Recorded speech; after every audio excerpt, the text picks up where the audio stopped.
The news now के जम्मू कश्मीर अब तक प्रोग्राम में एक बार फिर आप सबका हार्दिक स्वागत है। एक बार फिर से इस प्रोग्राम को शुरू करते हैं और नजर डालते हैं कि आज की तारीख में जम्मू कश्मीर में क्या कुछ खास देखने को मिल पा रहा है और क्या है बड़ी अपडेट्स। तो चलिए पहली खबर पर आपको लेकर चलते हैं। तो आपको जानकारी दे कि दहशतगर्द जम्मू कश्मीर में लगातार शांति भंग करने की फिराक में है। जी हां, जम्मू संभाग की बात करें तो जम्मू संभाग के जिला डोडा के देसाबंद क्षेत्र में बीते कल आतंकियों के साथ मुठभेड़ हुई। देर रात तक चली मुठभेड़ में कैप्टन सहित 4 जवान वीर गति को प्राप्त हुए हैं।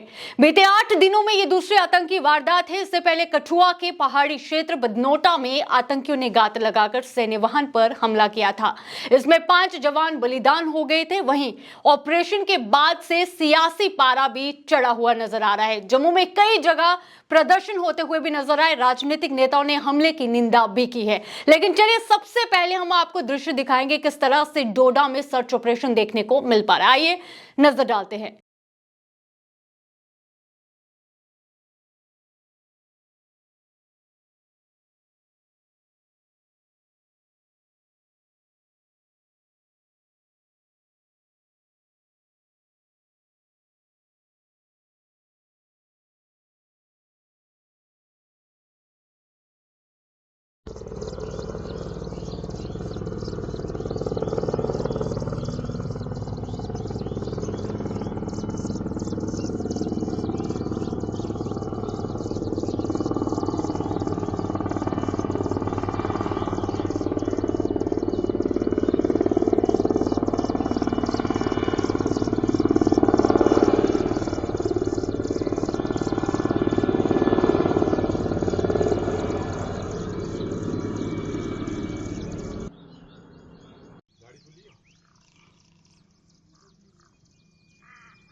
तो ये आपने देखा कि किस तरह से सर्च ऑपरेशन जारी। वहीं पे हमने पहले भी कहा कि पॉलिटिकल लीडर्स द्वारा लगातार निंदा की जा रही है, जिसके चलते जम्मू कश्मीर के पूर्व मुख्यमंत्री और पीडीपी की प्रमुख महबूबा मुफ्ती ने आतंकी हमले को लेकर जमकर रोष जताया है।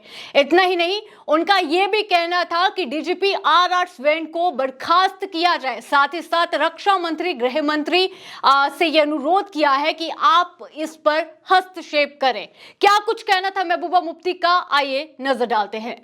देखिए, जो कल डोडा के जंगलों में हुआ, उससे पहले जैसे आपने कहा कठुआ में हुआ, रियासी में हुआ, तो ये न सिर्फ कंडेमनेबल है, इसकी जितनी मजम्मत की जाए वो कम है। क्योंकि इसमें जो हमारे जवान, जिसमें कल भी एक उसमें मेजर था, उससे पहले जूनियर कमीशन ऑफिसर भी था, बहुत यंग लोग होते हैं, वहाँ से अपनी ड्यूटी करने के लिए आते हैं और यहाँ unfortunately they have become the fodder for the government of India. और ये इंसिडेंट्स उस इलाके में हो रहे हैं जहाँ कभी मिलिटेंसी का नामो निशान ही नहीं था। जब यहाँ हालात बहुत ख़राब थे तब भी इन इलाकों में ऐसे कोई इंसिडेंट्स नहीं होते थे। और अफसोस ये है कि देयर इज नो अकाउंटेबिलिटी।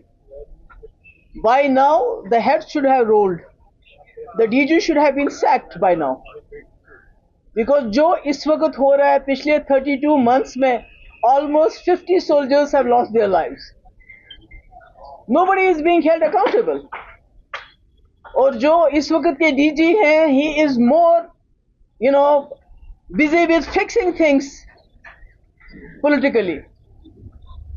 उनका जॉब है पीडीपी के लोग कैसे तोड़े जाए, लोगों को कैसे हरास किया जाए, उनको कैसे धमकाया जाए, जर्नलिस्ट को कैसे तंग किया जाए। आपका जो पासपोर्ट है उसको वेपन बना दिया गया है, वेरिफिकेशन को वेपनाइज किया गया है।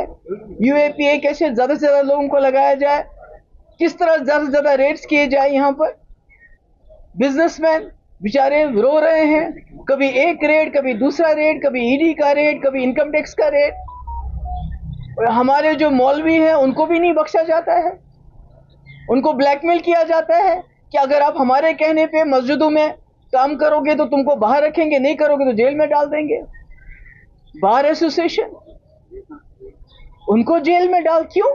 क्योंकि वो इलेक्शन करना चाहते थे। तो ये क्या हो रहा है? We don't need a fixer here, we need a DG. हमारे पास यहाँ पहले भी बाहर से बहुत डीजी आए हैं, बहुत अच्छा काम किया उन्होंने, बहुत सारे जो बाहर के एडमिनिस्ट्रेटिव ऑफिसर्स आए हैं, पर किसी ने कम्युनल लाइंस पे आज तक काम नहीं किया। यहाँ सिर्फ कम्युनल लाइंस पे काम हो रहा है। आप मुलाजमों को नौकरियों से निकालते हैं करप्शन के नाम पे। कौन होते हैं वो लोग? मेजॉरिटी कम्युनिटी के, मिलिटेंसी का इल्जाम देके। हर चीज में आपने कम्युनलिज्म को लाया है। इवन पुलिस में भी आप देखिए कि पुलिस वालों की फाइलें, उनको यूज किया जाता है, उसके बाद उनको सेल में फेंका जाता है, उनकी फाइलें तैयार की जाती हैं, ब्लैकमेल किया जाता है। इस तरह से जम्मू कश्मीर न चला है न चलेगा। जिस पार्टी का ये एजेंडा यहां चलाना चाहते हैं, इनको मालूम होना चाहिए जो उनका आइडियोलॉग था, deputy prime minister LK Advani, जिन लोगों को इन्होंने जेल में डाला है या जो लोग इस दुनिया में नहीं है, उन सब के साथ उन्होंने डायलॉग किया। और that was for the first time in the history of Jammu and Kashmir. जब वाजपेयी जी प्राइम मिनिस्टर थे, जम्मू कश्मीर के हालात असली तरीके से सुधरे थे, क्योंकि यहाँ के लोगों ने उसमें बहुत ही ज्यादा इंपॉर्टेंट रोल किया था। उनको लगा था कि पहली बार हिंदुस्तान की सरकार, यहाँ की एजेंसी कश्मीरी लोगों पे भरोसा कर रहे हैं, और सारी सिचुएशन चेंज हो गई थी। आज सबसे बड़ा फेलियर इनका नॉर्थ कश्मीर में है। तो ये आपने देखा कि क्या कुछ कहना था PDP अध्यक्ष महबूबा मुफ्ती का। तो वहीं पे जम्मू कश्मीर अपनी पार्टी की बात करते हैं। जम्मू कश्मीर अपनी पार्टी के अध्यक्ष अल्ताफ बुखारी ने हो रहे आतंकी हमलों पर अपना बयान दिया है। उनका यह कहना है कि सैनिकों की हत्या से जनता में निराशा फैल रही है। जो लोग सुरक्षा ग्रिड का नेतृत्व करते हैं, उन्हें खामोश नहीं रहना चाहिए। क्या कुछ कहना था जम्मू कश्मीर अपनी पार्टी के अध्यक्ष अल्ताफ बुखारी का, आइए नजर डालते हैं। देखिए, ये बदकिस्मती की बात है कि जम्मू कश्मीर में जितना हम सब समझते थे अमन है, ज़मीनी हकायक उसके बरक्स कुछ दिखा रहे हैं। मुझे लगता है कि जो हमारी सिक्योरिटी फोर्सेस है, कहीं ना कहीं पे शायद या तो इंटेलिजेंस गैदरिंग में चूक हो रही है या किसी और चीज़ में चूक हो रही है। ज़्यादा टेक्निकलिटीज़ तो हमें पता नहीं है। अगर हमारे सिक्योरिटी फोर्सेस, हमारे डायरेक्टर जनरल पुलिस और हमारे बाकी जो लोग इस सिक्योरिटी ग्रिड के साथ जो ताल्लुक़ रखते हैं, मुझे लगता है उनको बारीक बीनी से देखना चाहिए कि कहाँ पे चूक हो रही है, ताकि जो आए दिन शहादतें हमारे सिक्योरिटी फोर्सेस की हो रही हैं, ये लोगों को मायूस कर रही है और ये अच्छी बात नहीं है। डायरेक्टर जनरल पुलिस साहब ज़्यादा पॉलिटिक्स बोलते हैं और सिक्योरिटी के मामलात पे मुझे लगता है शायद कम ही बोलना चाहते हैं। उन्हें चाहे कि वो सिक्योरिटी के मामलात की तरफ ज़्यादा तवज्जो दे दें और इस चीज़ को कैसे कंट्रोल किया जाए। जो आए दिन हमारे जवानों की शहादत, हमारे सिक्योरिटी फोर्सेस के अफसरों की शहादत हो रही है, इसको कैसे कंट्रोल में किया जाए। ये बड़ा आसान है, पॉलिटिशियनों पे इल्ज़ाम देना बड़ा आसान है और शायद इससे कुछ उनको हासिल नहीं होगा। सो पॉलिटिशियनों पे इल्ज़ाम तराशी करना, अगर उससे ये काबू पा सकेंगे जो एक स्पाइक आ गया है मिलिटेंट एक्टिविटीज़ में, तो मैं कहता हूँ बहुत अच्छा है। लेकिन मैं अपने तजुर्बे की बिना पे ये कहता हूँ कि उन्हें थोड़ा प्रोफेशनली इसको देखना पड़ेगा कि कहाँ चूक हो रही है। अपने कंधे से बोझ उतार के पॉलिटिशियनों के कंधों पे बोझ चढ़ाने से कुछ हासिल नहीं होगा। चलिए अगली खबर पर आपको लेकर चले तो आपको बताएं कि सैनिक परिवारों और देशभक्त परिवारों ने बढ़ते हमलों और सेना के जवानों के बलिदान के खिलाफ आज जम्मू में जमकर विरोध प्रदर्शन किया। क्या कुछ कहना था उनका, आइए नजर डालते हैं। भारत माता की जय, भारत माता की जय, भारत माता की जय। पाकिस्तान मुर्दाबाद, पाकिस्तान मुर्दाबाद, पाकिस्तान मुर्दाबाद, भारत माता की जय। वंदे मातरम, वंदे मातरम, वंदे मातरम। जय हिंद। हम लोग सैनिक कॉलोनी से कर्नल मनगोटिया साहब और सैनिक कॉलोनी के सैनिक परिवार और अन्य नागरिक आज हमारे साथ एक प्रोटेस्ट कर रहे हैं। जो आज सिचुएशन बन गई है, हम पूछना चाहते हैं कि और कितनी शहादतों के बाद नींद खुलेगी। कितने नौजवानों की लाशें कफन में आएंगी तो नींद खुलेगी। आज समय है पाकिस्तान पर हमला किया जाए, उन्हें सबक सिखाया जाए। जो आतंकी फैक्ट्रियां हैं जहां से ये पैदा होके आ रहे हैं उनको बंद किया जाए, नेस्ते नाबूद किया जाए। जहां ये चाहते हैं वहां ना लड़ें, जहां हम चाहते हैं हम वहां लड़ेंगे। इनको जवाब दिया जाए। आज माएं पूछ रही हैं, आज बहनें पूछ रही हैं, आज एक बाप पूछ रहा है कि और मेरे कितने बच्चों की लाशें जब आएंगी, कब आपका पेट भरेगा, कब आप लोग इनके खिलाफ एक्शन लोगे। कर्नल साहब आपको बताएंगे डिटेल में। सबसे पहले मैं सभी से निवेदन करूंगा कि जो हमारे शहीद हुए हैं सभी लोग उनकी आत्मा की शांति के लिए प्रार्थना करें और भगवान से या अपने अपने इष्ट देव से प्रार्थना करें कि उनके परिवार पर कभी भी कोई संकट ना आए। मैं सिर्फ 2 बिंदु आपके सामने रखना चाहता हूं। पहला ये है कि जितने भी ये उग्रवादी LCIB क्रॉस करके आते हैं ये किसी पैराशूट से नहीं आते, ये हमारे अपने लोग इनकी सहायता करते हैं जिनके कारण इनको सफलता मिलती है। तो मैं आज उनको भी चेताना चाहता हूं कि सुधर जाइए, कहीं देर ना हो जाए। एक जन सलाब अगर उनके खिलाफ हो जाएगा तो उसमें बहुत से निर्दोष लोगों की जान जाएगी, जो कि हम भी नहीं चाहते। हम एक शांति प्रिय देश हैं, शांति से रहना चाहते हैं, लेकिन अगर पाकिस्तान को युद्ध से ही शांति आ सकती है तो हमें युद्ध क्यों नहीं, ऐसा होना अनिवार्य है और हमारी सरकार को भी इस चीज का ध्यान रखना चाहिए। दूसरी बात, मैं अपने राजनेताओं से भी निवेदन करना चाहूंगा कि जब भी ऐसा कोई शहीद अपने देश के लिए कुर्बान होता है, सर्वोच्च बलिदान देता है, तो सभी पार्टी के नेता एक साथ एकजुट हो जाएं और एक साथ खड़े रहें। उस स्थान पर कोई भी पॉलिटिक्स ना हो, क्योंकि हमारी सेनाएं, हमारी पैरामिलिट्री फोर्सेस, हमारी स्टेट पुलिस बहुत अच्छा कार्य कर रहा है। अगर जरूरत है तो हम लोगों को आगे आने की है। और एक और आखिरी निवेदन जिसके कारण हम मिलिटेंसी को एकदम से कुचल सकते हैं, वो ये है कि हम सभी को अपने सशस्त्र बलों की आंख और कान बनना होगा। अगर हम किसी स्थान पर ऐसी कोई देखते हैं गतिविधि होते हुए, हम अपनी सुरक्षा बलों को, अपनी पुलिस को अगर सचेत करेंगे तो इन चीजों को रोका जा सकता है। अदरवाइज हर जगह पर आप लोग अच्छे तरीके से समझते हो, ना पुलिस हर जगह पर हो सकती है, ना आर्मी हर जगह पर हो सकती है, ना पैरामिलिट्री फोर्सेस हो सकती हैं। मुझे उम्मीद है कि आप सभी देशवासी एक साथ मिलजुल करके इस आतंकवाद को खत्म करने में हमारी सेनाओं की सहायता करेंगे। लगातार आप देख पा रहे हैं कि जम्मू प्रोविंस में back to back terror attack देखने को मिल पा रहे हैं, एक के बाद एक आतंकी हमला, और ये सिलसिला 9 जून रियासी अटैक से शुरू हुआ और लगातार ये सिलसिला जारी है। वहीं आपको बताएं कि आज SOG ने सुरक्षा के मद्देनजर रामगढ़ के रंगूर क्षेत्र में सर्च ऑपरेशन चलाया। आइए तस्वीरों पर नजर डालते हैं। एक्सरसाइज का जो मूल बेसिक है वो यही है कि हम एक प्रॉपर डिस्टेंस बना के चलें, क्लियर है।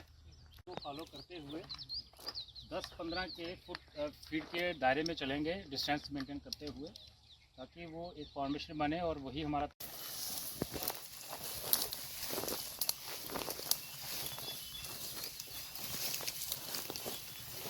आजा सारे आजा।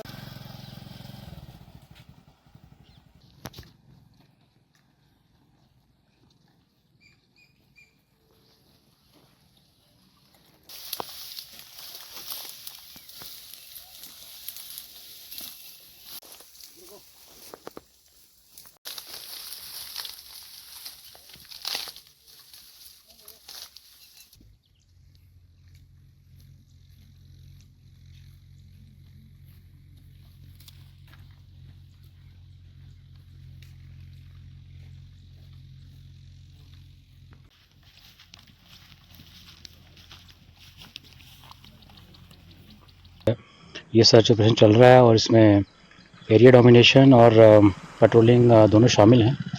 और इसके साथ साथ जो एंटी टनलिंग एक्सरसाइज जो है वो भी चल रही है। एंटी ड्रोन ड्रॉपिंग पैचेस जो हैं वो खंगाले देखे जा रहे हैं, उनको रिकॉर्ड में लिया जा रहा है।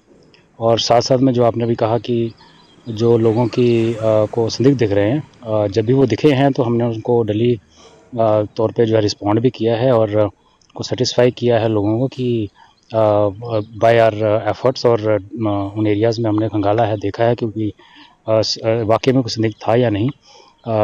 बट यस, लोगों से अपील भी रहेगी कि वो जब भी ऐसे संदिग्ध गतिविधियां देखें तो पुलिस के नोटिस में लाएं, ताकि उसको टाइमली जो है वो डील किया जा सके, उस पर एक्शन लिया जा सके।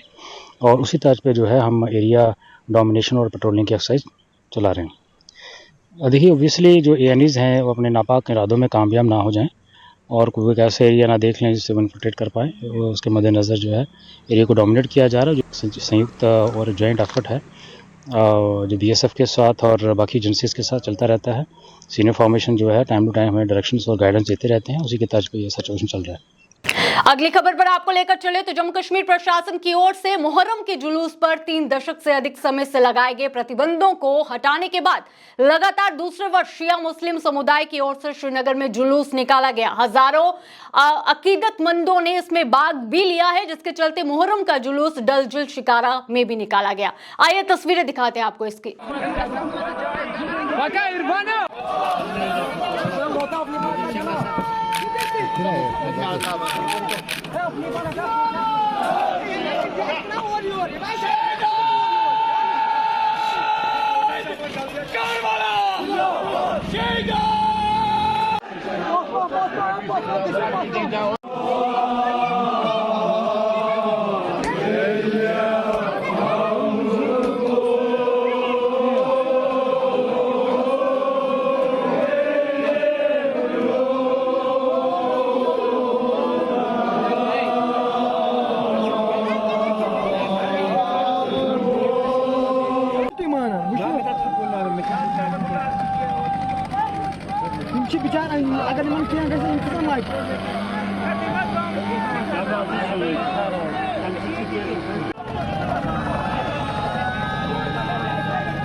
Kayak iman ya orang gua terakhir rumah.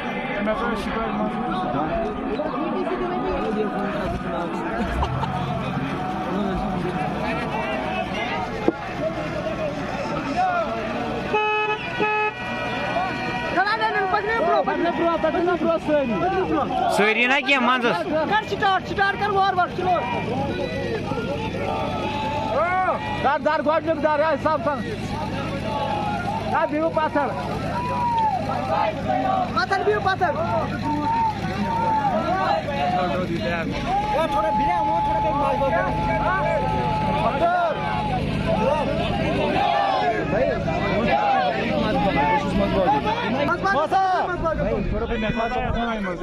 बताओ देखिए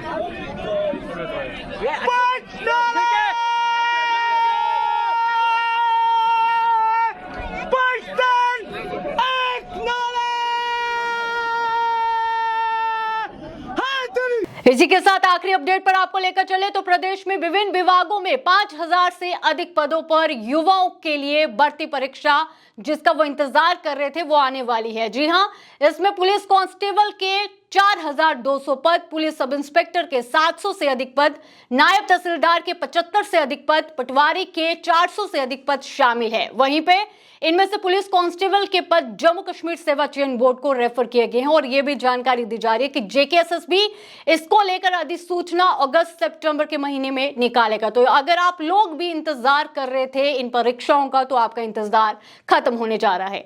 इसी के साथ फिलहाल आज के प्रोग्राम में इतना ही। मुझे दीजिए इजाजत। धन्यवाद।